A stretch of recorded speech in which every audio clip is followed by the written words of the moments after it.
Assalamualaikum warahmatullahi wabarakatuh.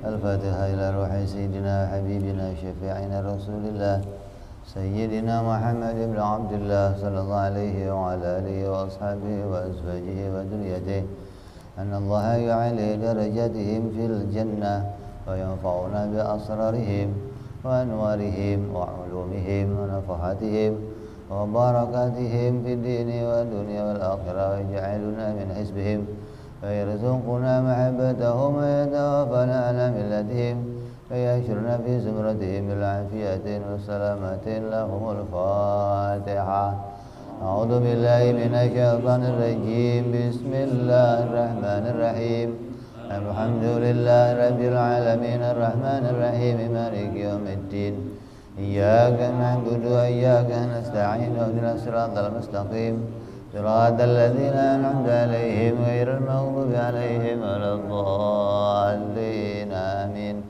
بسم الله الرحمن الرحيم نويت التعلم والتعليم والتذكرا والتذكيرا والنفع والانتفاع والإفادة والاستفادة والحثاء على التمسك بكتاب الله وسنة رسول الله صلى الله عليه وسلم والدعاء إلى الهدى والدلالة على الخير ابتغاء مرضاته وقربه وثوابه وحسن الخاتمة مع اللطف والعافية وصلاح العاقبة. Bismillahirrahmanirrahim. Alhamdulillahirabbil alamin wa bihi nasta'in ala umuri dunya waddin. Salatu wassalamu ala Rasulillah sayyidina wa habibina wa syafi'ina wa maulana Muhammadin sallallahu alaihi wa ala alihi wa sahbihi ajma'in. Amma ba'du. Qala musanniful kitab Hadratus Syekh Sa'id bin Ki Armiyah rahimahullah wa ghafara lahu wa liwalidayhi wa nafa'ana fi fid darain. Allahumma aftah qulubana futuhal arifin wa bihikmatika wansur alaina bi rahmatika ya arhamar rahimin. Ila anqal. Sampai apa kita?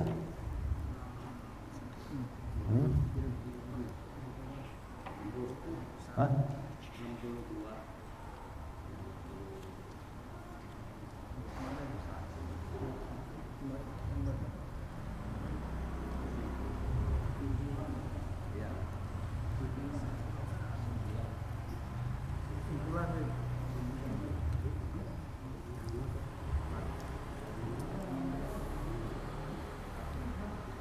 Sampai pada kesimpulan.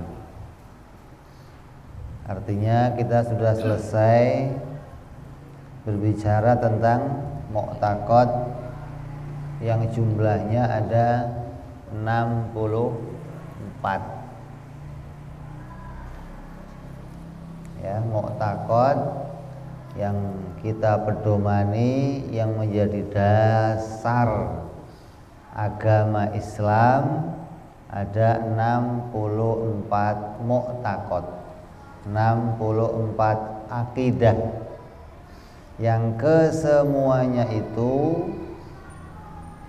didapati dari menetapkan sifat-sifat Allah dan sifat para Rasul alaihi wassalatu wassalam. Dan juga ada perkara akliyat dan ada perkara sam'iyat. Jadi 64 itu dari mana asalnya? Dari dalil akli berpikirnya orang-orang yang normal, ataupun dari dalil sam'i, kita mendengar berita yang datang dari Al-Quran maupun hadisnya Rasulullah Sallallahu Alaihi Wasallam. Maka yang 64 itu tersusun dari apa? Yang pertama dari sifat Allah yang wajib ada 20, sifat Allah yang mustahil juga ada 20, kemudian ditambah lagi perkara yang jaiz ada 1.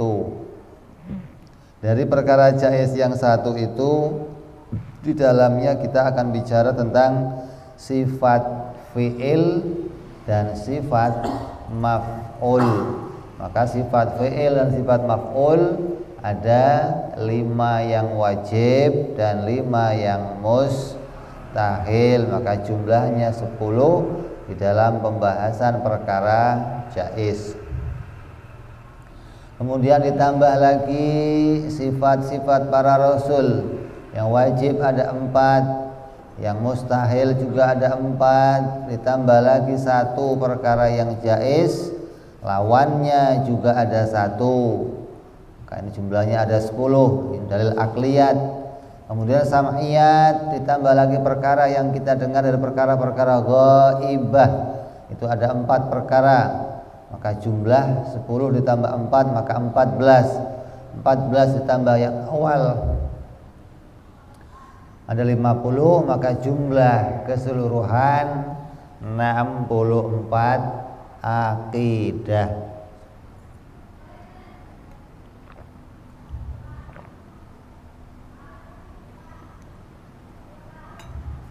Ini harus kita hafalin ini. Jangan dibaca aja maksudnya. Harus hafal, harus sampai tersimpan dalam hati. Jangan dicatetan, jangan. Karena ini 64 ini yang nanti akan menjadi pokok utama modal kita di dalam kubur, modal kita di alam mahsyar, modal kita di alam akhirat, modalnya ini. Karena fitnah-fitnah yang akan kita hadapi adalah di mana banyak nanti orang-orang yang mendapatkan fitnah, mendapatkan ujian-ujian yang berat melalui perkara yang akan dihadapinya pada alam akhirat, dari mulai sakaratul maut, dari mulai di dalam kubur, dari mulai kebangkitan sampai dengan perjumpaan kepada Allah Subhanahu wa ta'ala. Ini modal utama kita. Begitupun dalam kehidupan sehari-hari kita. Kalau kita tidak punya modal ini, maka kita akan senantiasa meninggalkan Allah dalam aktivitas kita. Kita akan menganggap diri kita yang bisa mengerjakan sesuatu. Kita akan menganggap diri kita bisa menghasilkan sesuatu. Kita akan menganggap dengan kerja keras baru akan berhasil. Lupa bahwa dalam setiap gerak kita, setiap diam kita itu ada pertolongan Allah. Setiap tarikan nafas kita ada pertolongan Allah. Ini harus bisa kita pedomani. Maka dengan mengetahui akidah ini, kita berharap kita bisa berjalan sesuai dengan apa yang diperintahkan oleh Allah Subhanahu wa ta'ala sebagai hamba yang benar, hamba yang lurus, hamba yang betul-betul menghambakan diri kita kepada Allah Subhanahu wa ta'ala. Maka dikatakan oleh musanniful kitab, wa yajma'u ma'ani hadhil aqaidi kulliha qaulu la ilaha illallah Muhammadur Rasulullah. Artinya bahwa terkumpul terhimpun. Makna aqaid, makna akidah, terhimpun akidah yang 64 ini semuanya masuk ke dalam kalimat La ilaha illallah Muhammadur Rasulullah. Artinya ketika kalimat tersebut kita ucapkan, kalimat tersebut kita sebut, maka makna yang 64 ini akan muncul di hati kita. Itu namanya kita mengucapkan kalimat tersebut dengan mengetahui maknanya. Tapi orang yang mengucapkan kalimat tersebut tapi di hatinya tidak muncul akidah ini, maka ucapannya hanyalah ucapan di bibir yang tidak sampai ke dalam hatinya. Artinya mengucapkan sesuatu yang dia tidak tahu kebenarannya, mengucapkan sesuatu yang dia nggak tahu kenyataannya. Tapi orang yang mengucapkan kalimat tersebut disertai 64 ini tersimpan dalam hatinya, maka dia menjadi orang yang mengucapkan di lisannya dan di hatinya menyimpan suatu makna. Sesuai dengan maknanya kesempurnaan iman apa? Iqrarun bil lisan, terus wa amalul bil jawarih, terus wa tasdiqun bil qalbi. Ucapan lisannya la ilaha illallah, hatinya mengimani, mempedomani yang 64 ini, dan badannya melakukan amal-amal yang diperintahkan oleh Allah Subhanahu wa taala. Maka sempurna imannya seseorang. Jadi yang menjadi kesimpulan, yang menjadi pokok utama adalah bahwa yang kemarin tugas kita adalah mengurai. Ngapain? Mengurai itu ngapain? Di apa namanya? Diparil namanya, dipisah atau di apa? Nah, sekarang tugas kita ngapain? Sekarang tugas kita menyatukannya kembali, menyusunnya kembali, merakitnya kembali, menjadikannya jadi satu kesatuan. Kalau kemarin kita bicara wujud, qidam, baqo, kita pisah-pisah ini satu persatu, sidik, tablik, amanah, fatonah, kita pisah-pisah agar kita ngerti. Oh, tiap-tiap akidah itu isinya ini, dan tiap-tiap isi itu berfaedah, dan tiap-tiap isinya itu membawa kepada keuntungan. Saya ngerti Allah wajib wujud, apa sih faedahnya? Saya ngerti Allah wajib qidam, apa sih faedahnya? Saya ngerti Allah wajib baqo, apa sih faedahnya? Itu sudah kita pelajari satu persatu, hingga sekarang kita mau menyimpulkan agar kita tahu bahwa oh ternyata seluruh dari sifat-sifat itu nanti akan nampaklah makna ketuhanan. Yang tadinya kita belum bisa ngerti yang namanya Tuhan karena kita karena kita pisah-pisahkan, karena kita pretelin satu per satu, maka sekarang akan kita kumpulkan. Ketika terkumpul semua ini, maka nampaklah yang namanya Tuhan. Ini loh Tuhan. Kamu punya mobil, kamu punya motor, kemudian kamu pretelin satu-satu. Kelihatan nggak motornya?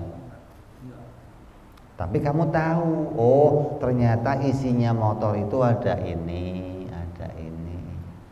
Oh ini buat apa sih? Oh kalau yang rusak begini berarti ininya yang rusak.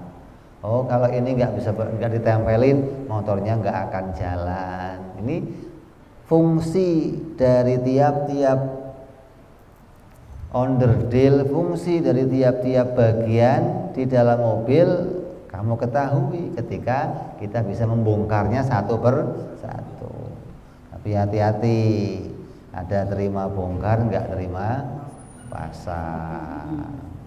Urusan bongkar ahli, tenang, 5 menit kelar.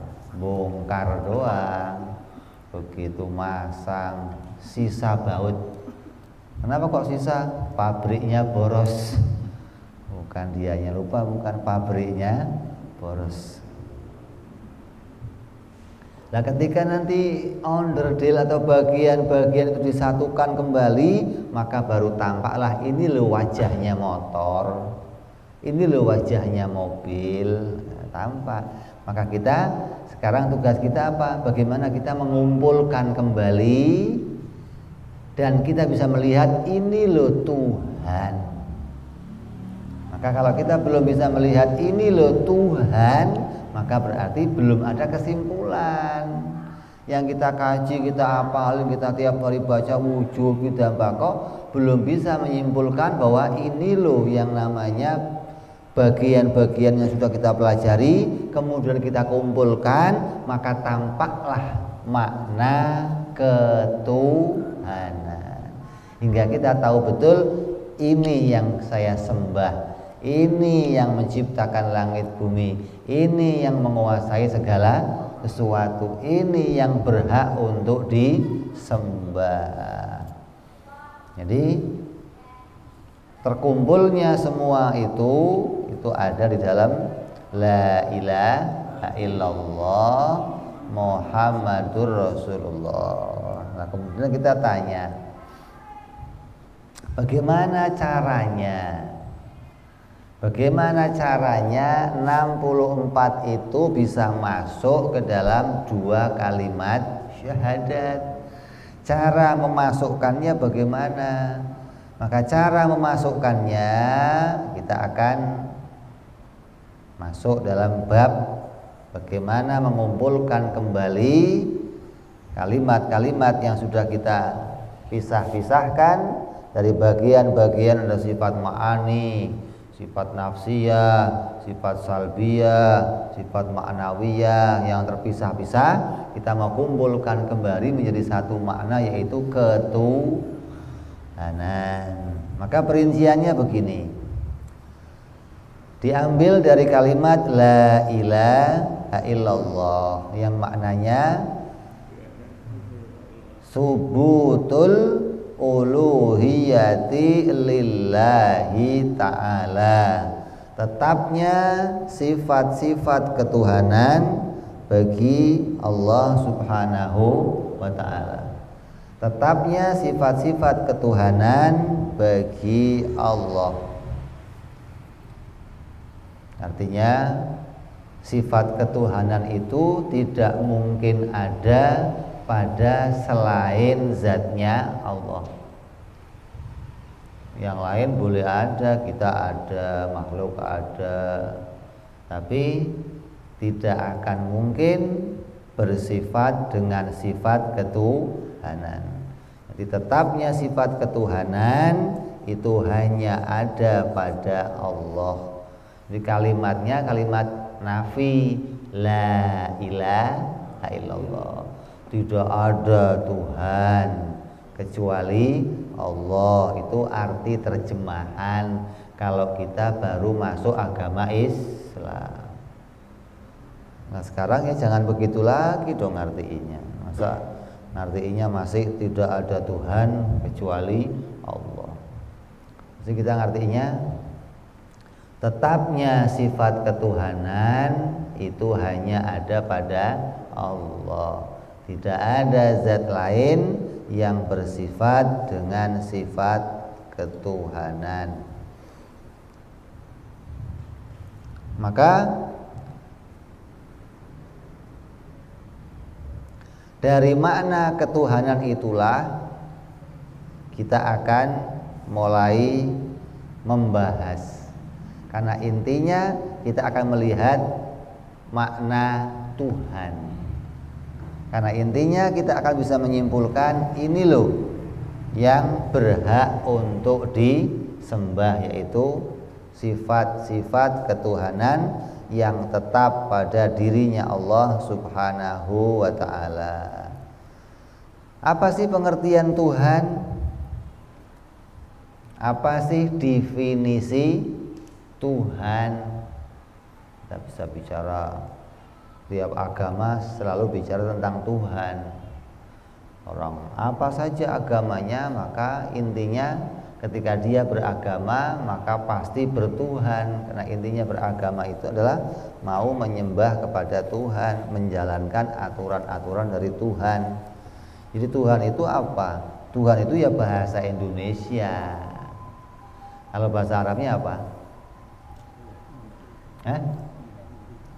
Apa? Bahasa Arabnya ilahun.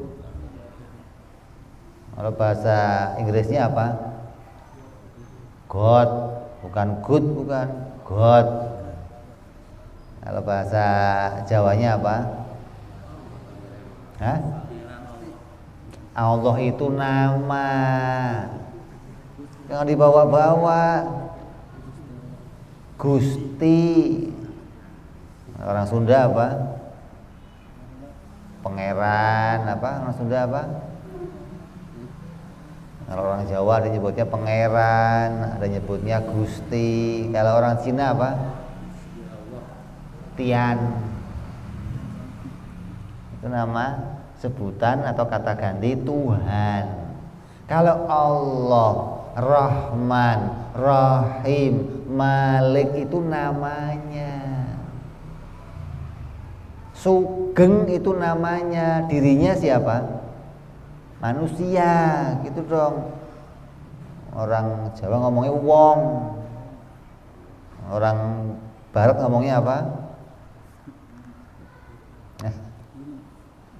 Jadi jangan disebut orang itu apa sih? Orang itu ya Sugeng, bukan. Sugeng itu bukan orang, Sugeng itu nama orang, gitu. Bukan Sugeng itu orang, bukan. Kalau Sugeng itu orang nanti tiap-tiap orang harus sugeng dong, gitu, ya. Sugeng itu selamat. Ya, jadi kita harus bisa pisahkan. Oh, Tuhan itu enggak ada, Beb. Yang ada Allah. Nah, kalau Tuhan itu enggak ada, yang ada Allah. Allah itu siapa? Allah ya Allah, kan repot. Allah kok Allah? Allah itu yang disembah lah. Yang disembah itu adalah Tuhan, gitu loh. Namanya Allah. Bukan Allah itu apa? Tuhan, bukan. Allah itu nama Tuhan, gitu dong. Dan nama Tuhan ada berapa? Banyak. Di Quran ada 99. Jadi kalau kita menyebut Tuhanku Rahman, ya Rahim, boleh, bukan harus ya Allah, enggak harus ya Allah nyebutnya. Kamu mau nyebut ya Rahman boleh, ya Malik boleh, ya Kudus boleh, ya Salam boleh, begitu dong. Bukan harus, manggilnya harus ya Allah. Oh, bukan. Allah salah satu namanya, gitu dong. Nah, nama Allah itu diletakkan pada siapa? Pada zat ketuhanan. Jadi jangan sampai kita ngartiin seperti orang-orang yang nggak ngaji. La ilaha illallah, tidak ada Tuhan, yang ada Allah. Tuhan nggak ada, yang ada Allah. Lalu ditanyalah Allah itu apa? Bukan Tuhan. Kan repot. Kalau Allah bukan Tuhan, terus apa? Gorengan. Jadi kita harus jelaskan bahwa Tuhan itu hanya alih bahasa dari makna bahasa Arabnya ilahun. Maka ada kalimat la ilaha. Ilaha itu maknanya Tuhan. Dalam bahasa Arab ada ya ilahi, ya Rabbi. Kamu kan sering menyebut juga. Enggak nyebut namanya. Saya enggak pernah nyebut Tuhan, Beb. Oh, bohong kamu, enggak pernah nyebut Tuhan. Dalam doa kamu selalu menyebut ya ilahi, ya maliki, ya maula. Ya Rabbi, kita sebut terus namanya. Itu makna ketuhanan. Ya, jadi namanya Allah, zatnya adalah ilah atau Tuhan. Nah, Tuhan itu apa pengertiannya? Tuhan itu pengertiannya secara syar'i, secara istilah syar'i, Tuhan itu adalah zat yang berhak untuk disembah. Makanya setiap agama dia menyembah apapun, yang disembah akan dipanggil Tuhan. Nyembah batu, batu dipanggil Tuhan. Nyembah api, api dipanggil Tuhan. Nyembah matahari, matahari dipanggil Tuhan. Karena memang Tuhan itu pengertiannya adalah secara syar'i adalah zat yang berhak untuk disembah. Nah, kalau mau dimaknai secara makna akli, makna menurut akal, maka pengertian zat yang berhak disembah ini masih belum jelas. Yang bagaimana zat yang berhak disembah itu yang bagaimana? Jadi harus ada yang bagaimana itu namanya. Allah itu namanya. Zat yang berhak disembah itu yang bagaimana? Oh, zat yang berhak disembah itu diberi pengertian menurut akal. Artinya berarti ta'rif atau definisi Tuhan menurut akal berbeda dengan definisi ketuhanan menurut syar'i. Kalau menurut akli, definisi ketuhanan adalah zat yang maha kaya atau zat yang tidak butuh kepada segala sesuatu. Dan segala sesuatu yang lain membutuhkan dia. Itulah baru namanya definisi Tuhan menurut akli.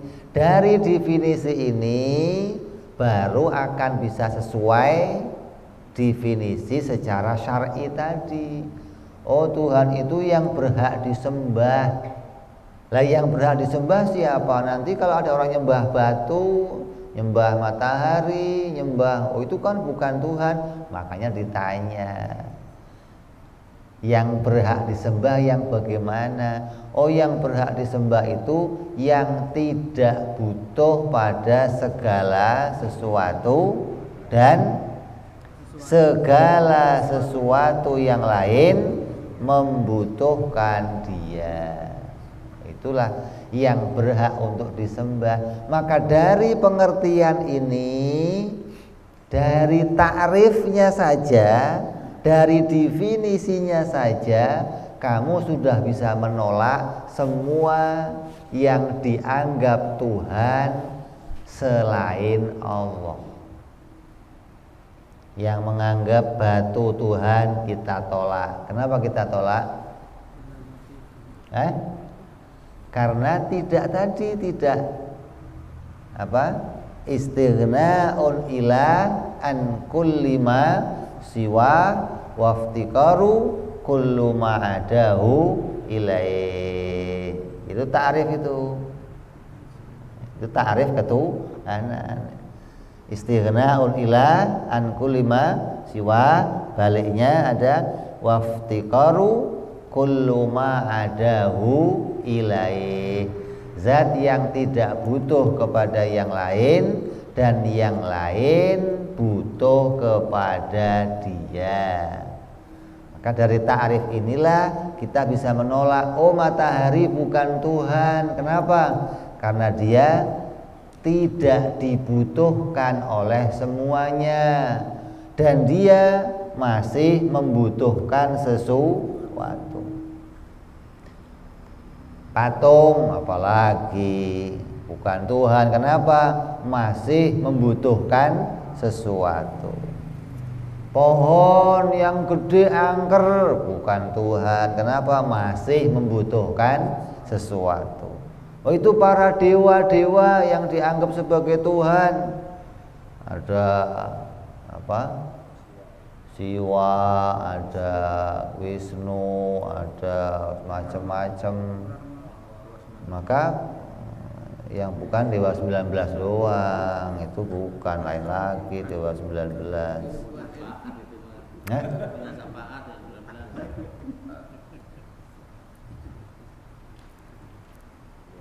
Itu bukan Tuhan. Kenapa bukan Tuhan? Karena masih membutuhkan sesuatu. Dewa tinggalnya di mana? Oh, di nirwana. Berarti masih butuh nirwana. Masih butuh tempat, masih butuh kepada kehidupannya. Oh, dewa kok punya anak? Dewa kawin itu. Dewa bujana katanya. Kalau di Yunani ada Zeus, ada Hercules, ada semacam-macam. Maka kita bisa menolak semua yang disebut Tuhan selain Allah dengan definisi ini. Kalau kita nggak punya definisi ini, nanti masing-masing ngotot. Oh enggak, pokoknya Tuhan saya yang ini. Kata yang lain, oh enggak bisa, Tuhan saya yang ini. Kata dia lagi, oh enggak, Tuhan saya yang ini. Nah ini kok tahu-tahu pada milih Tuhan. Memang Tuhan itu pilih-pilihan atau memang kampanye? Lo kira colok-coblosan milih Tuhan. Tuhan bukan pilihan. Maka orang yang tidak mensifati Allah dengan sifat ketuhanan karena dia nggak kenal tentang definisi Tuhan.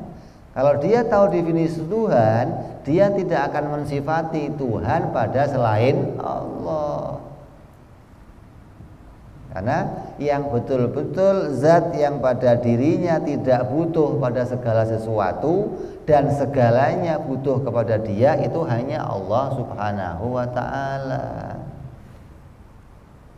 Maka dari sinilah kita bisa memahami bahwa kalimat ilah, la ilaha, maka ilah itu kalau kita buang kalimat ilah, tidak ada Tuhan. Tuhannya dibuang, diganti dengan definisi ini. Jadi maknanya bagaimana? Tidak ada zat yang tidak butuh pada segala sesuatu dan segala sesuatu membutuhkan dia, itu hanya Allah. Jadi kalimat Tuhannya diambil, diganti dengan definisi ini. Kalau pakai definisi syar'i bagaimana? Tidak ada zat yang berhak disembah kecuali Allah. Itu definisi syar'i. Kalau pakai definisi akli, tidak ada zat yang tidak butuh kepada segala sesuatu dan segala sesuatu membutuhkan dia kecuali hanya Allah. Maka definisi inilah yang mau menjadi jalan. Definisi inilah yang mau menjadi alat untuk memasukkan 64 yang tadi ke dalam la ilaha illallah. Jadi cara memasukkan akidah yang 50 tadi caranya melalui kalimat Tuhan. Kalimat Tuhan ini kita berikan definisi. Dari definisi itulah nanti akan masuk makna kalimat tersebut di dalam ketuhanan. Hingga ketika kita menyebut tidak ada Tuhan, di hati kita sudah menisbatkan bahwa Tuhan itu harus yang bersifat tidak butuh pada segala sesuatu dan segalanya butuh kepada dia. Maka yang begitu itu hanya Allah. Tidak mungkin ada pada selain Allah. Ini caranya. Jadi kalau kita sudah bisa bongkar, juga harus bisa masang. Orang yang bisa bongkar pasang namanya apa? Ahli, bukan montir. Kira montir. Ya, makanya kalau di Priok majelis saya tulisannya bengkel akal, servis akal. Karena kadang orang ada yang akalnya soak, maksudnya perlu diservis, perlu disolder, ada benang-benang yang konslet, ada yang ruwet, kusut. Nah, ini bisa diservis. Jadinya apa? Enggak cuma nyervis motor saja, tapi juga nyervis orangnya kita servis. Motornya masuk servis motor, lah orangnya masuk servis WMJ, wajib mustahil jaiz. Karena akalnya seseorang kalau belum bisa memahami wajib mustahil jaiz, berarti akalnya belum normal, belum jadi akal yang apa? Yang standar, belum jadi akal yang sesuai untuk bisa menjadi manusia yang seutuhnya. Baru kelihatannya doang jadi manusia. Bodinya doang kayak manusia, isinya ya kadang monyet, kadang beleguk, kadang setan, kadang. Makanya nanti orang dibangkitkan dari kubur dalam keadaan sesuai dengan hatinya, sesuai dengan keadaannya. Ada yang bangkit jadi monyet, ada yang bangkit jadi babi, ada yang bangkit jadi anjing. Mudah-mudahan kita diselamatkan oleh Allah Subhanahu wa ta'ala. Ya, jadi cara mengumpulkan kembali 50 akidah tadi hingga menjadi satu makna, maka caranya adalah melalui kalimat Tuhan, melalui kalimat uluhiyah, melalui kalimat ilahun. Maka ringkasannya begini, sungguhnya Allah Subhanahu wa ta'ala itu adalah zat yang maha kaya. Maha kaya itu artinya tidak butuh sesuatu yang lain, itu maha kaya. Jadi kaya yang mutlak, kaya yang secara mutlak itu maknanya tidak membutuhkan segala sesuatu, itu kaya mutlak namanya. Nah, kalau kita disebut kaya, kaya kita muqayyad, bukan mutlak, karena kayanya hanya berkaitan sama sesuatu. Kalau Allah kaya itu maknanya tidak membutuhkan segala sesuatu, dan segala sesuatu yang lain semuanya butuh kepada Dia. Artinya apa? 50 akidah. Ini kalau kamu nanti di rumah mau menghafalkan, di rumah mau memahami, maka cara memahaminya 50 akidah yang sudah kita kaji ini akan menunjukkan kepada dua definisi ini.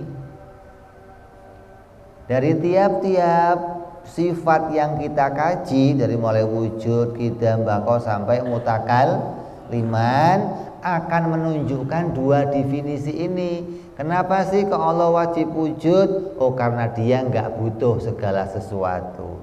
Kenapa sih kok Dia wajib qidam? Karena Dia nggak butuh segala sesuatu. Jadi semua sifat-sifat yang kita kaji menjadi akidah ini untuk menguatkan definisi ketuhanan. Jadi intinya dari sini kita bicara, kenapa kok ada 20 sifat yang wajib?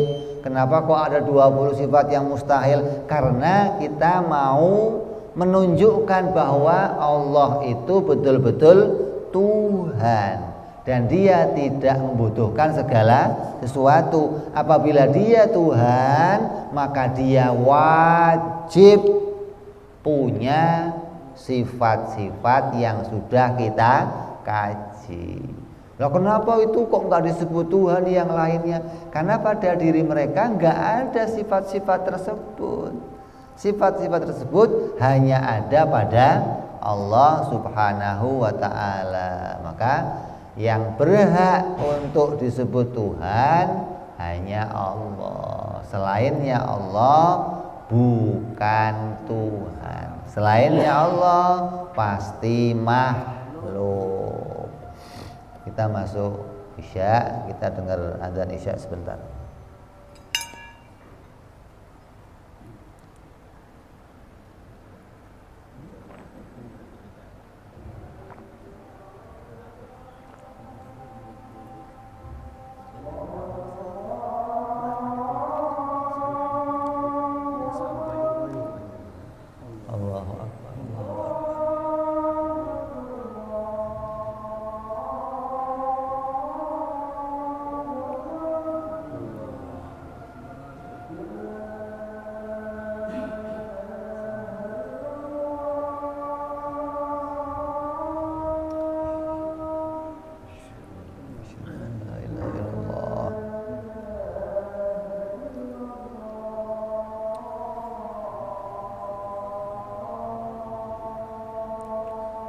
Asyhadu an la ilaha illallah.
La ilaha illallah Muhammad Rasulullah sallallahu alaihi wa ala alihi wasallam. Allahumma rabb hadhihi ad-du'ati at-tamma salatil qa'imah bi sayyidina Muhammadil wasilati wal fadilah wa syarafa wa darajatil aliyah rafi'a wa badhul maqam al-mahmud alladhi wa'ada ya arhamar rahimin. Rabbi ighfir li wa li walidi ya Rabbi ighfir li wa li walidi ya Rabbi ighfir li wa li walidi ya Allah. Rabbi ighfir li wa li walidi ya Rabbi ighfir li wa li walidi ya warhamhuma kama rabbayana shaghira. Allahumma barik lana wa fi auladina wa hifadhum wa la tadurruhum warzuqna birrahum wa fiqhum li ta'atik. Allahumma barik lana wa lahum fil hal wal ma'al wal iyal bi jahi kabiril muta'al. Wa sallallahu ala sayyidina Muhammadin wa ala alihi wa sahbihi wa sallam walhamdulillahi rabbil alamin. Kita teruskan sedikit. Jadi ini kesimpulan ini mau mengantarkan kita memahami bahwa semua yang sudah kita kaji itu akan kita kumpulkan ke dalam kalimat la ilaha illallah. Cara masuknya melalui kalimat ilahun, melalui kalimat apa? Tuhan. Kalimat uluhiyah. Jangan sampai kita salah cara memasukkannya. Karena ada orang yang salah cara masukinnya. Kalau cara masukinnya salah, nanti makna yang akan bisa dipahami juga akan salah. Seperti apa? Banyak orang pula, ini khususnya adalah orang-orang yang menerjemahkan kitab-kitab tauhid tapi nggak pernah ngaji tauhid. Orang mau cari duit maksudnya, ngambil kitab, diterjemahkan, dicetak, dijual. Maka kalau dia mau menerjemahkan tapi penterjemahnya belum pernah ngaji kitab tauhid, seminim-minimnya dia harus ngaji kitab Syarah As-Sanusiyah, kitab Ummul Barohin. Ummul Barohin itu judulnya aja Ummul Barohin. Ummul itu apa? Ibu atau induk. Barohin itu dalil atau burhan atau argumentasi. Maka kitab Ummul Barohin itu isinya adalah induknya semua argumentasi tentang akidah, tentang dasar-dasar agama. Jadi apa yang diperbincangkan di dalam memahami tentang akidah agama, semua pembahasannya ada di dalam Ummul Barohin. Kalau dia belum pernah baca kitab tersebut, kemudian dia menerjemahkan sesuatu, pasti penterjemahannya ruwet, pasti penterjemahannya keliru, karena tidak akan tahu apa yang dimaksud oleh penulis kitab. Jadi kita itu nggak boleh asal nerjemahin saja, kayak orang nerjemahin Al-Quran. Nggak bisa asal nerjemahin saja. Ambil Quran, ambil kamus, terjemahin, wah rusak jadinya. Maka terjemahan Quran itu pun harus punya kamus khusus, yang tiap kalimat-kalimatnya tidak bisa dipakai kalimat seperti kalimat yang pada umumnya.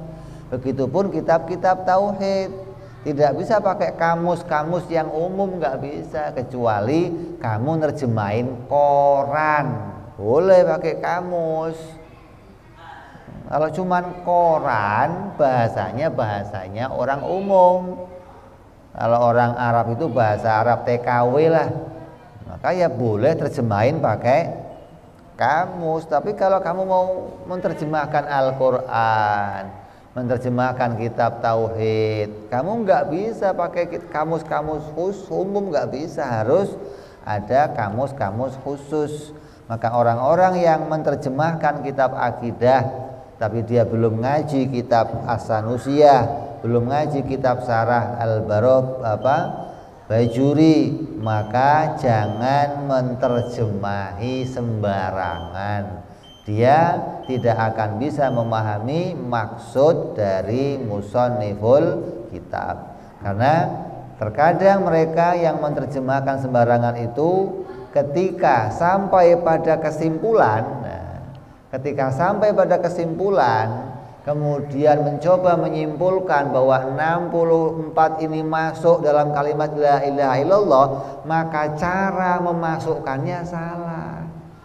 Cara masukinnya mereka terkadang dengan membagi kalimat la ilaha illallah.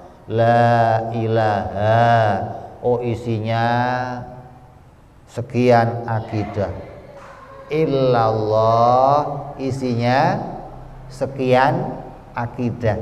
Maka kalimat tersebut jadi terpisah, dan makna ketuhanan yang namanya istighna'un ila an kulli ma siwa waftiqaru kullu ma adahu ilaih tadi tidak akan tampak dalam kesimpulan tersebut. Itu kan? Jadi kesimpulan ini harus bisa menghasilkan definisi tentang ketuhanan. Kalau cara memasukkannya salah, maka pasti mereka tidak akan bisa menemukan definisi ketuhanan. Pasti nemunya hanya membagi satu kalimat la ilaha illallah dipisahkan. La ilaha, tidak ada Tuhan. Apa isinya? Oh, tidak ada awalnya, tidak ada akhirnya, tidak ada perbesamanya, tidak ada duanya. Terus illallah, kecuali Allah, hanya dialah yang kudrat, hanya dialah yang iradat, hanya dia yang ilmu. Terus makna Tuhannya apa? Gak ada makna yang bisa disimpulkan. Hingga istighna dan iftikar tidak butuh atau maha kaya, tidak butuh segala sesuatu, dan dia dibutuhkan oleh yang lain, tidak bisa muncul definisi ini ketika salah memasukkan. Cara yang salah ini tidak akan menghasilkan sebuah kesimpulan yang benar. Jadi ini inti dari pembicaraan yang sudah kita kaji, menyimpulkan dari 64 ini akan kita masukkan dalam maknanya 2 kalimat syahadat, tapi caranya adalah dari definisi ketuhanan. Jadi kita enggak memisah-misahkan kalimat la ilaha illallah, tetap kalimatnya itu, hanya kita ambil satu kalimat yang kemudian kalimat tersebut kita berikan definisi, maka kita masukkan semuanya ke dalam definisi ketuhanan. Hingga ketika definisi itu sudah bisa kita pahami, setiap kita mengucapkan kalimatnya, di hati kita akan muncul makna tersebut. Mudah-mudahan apa yang sudah kita kaji bisa kita pahami, bisa kita jadikan pedoman dalam hidup kita, bisa kita jadikan sebuah pegangan untuk terus menjadi orang-orang yang bertauhid kepada Allah, mengesahkan Allah dengan cara yang benar, dengan cara yang dituntun oleh Ahlus Sunnah wal Jamaah, para imam-imam kita yang mereka semuanya secara ijma diakui bahwa mereka adalah orang-orang yang bertanggung jawab atas apa yang mereka sampaikan kepada kita, dan sampainya mereka kepada apa yang sesuai dengan jalannya Nabi Muhammad sallallahu alaihi wasallam. Mudah-mudahan akidah inilah yang akan menjadi akidah yang kita pedomani sekarang ini, dan akidah yang akan kita bawa sampai hari kematian kita nanti, dan akidah pula yang akan menjadi akidah ketika kita dibangkitkan dari kubur nanti. Amin ya rabbal alamin. Bijahi Nabi Muhammad sallallahu alaihi wasallam. Lahumul Fatihah. A'udzu billahi minasyaitonir rajim. Bismillahirrahmanirrahim. Alhamdulillahirabbil alamin arrahmanir rahim maliki yaumiddin. Iyyaka na'budu wa iyyaka nasta'in. Ihdinas siratal mustaqim. Siratal ladzina an'amta 'alaihim ghairil maghdubi 'alaihim waladdallin. Amin. Ya Rabbana i'tarafna bi annana i'tarafna wa annana asrafna 'ala ladha ashrafna fatub 'alaina taubah taghsil kulli haubah wansur lana aurati wa amini rawati waghfir li walidina rabbi wa mauludina wal ali wal inwani wa sairil illani wa kulli dhi mahabbah au jiratin au suhbah wal muslimina ajma' amina rabbi isma' fadlan wa judan manna la biktisabi minna bil mustafa rasulina dhabi kulli suli salla wa sallam rabbi alaihi andal habbi wa alihi wa sahbihi idada tasi suhbi walhamdu lil ilahi bil badi wa tanahi. Subhana rabbika rabbil izzati amma yasifun wa salamun alal mursalin walhamdulillahi rabbil alamin. Assalamualaikum warahmatullahi wabarakatuh.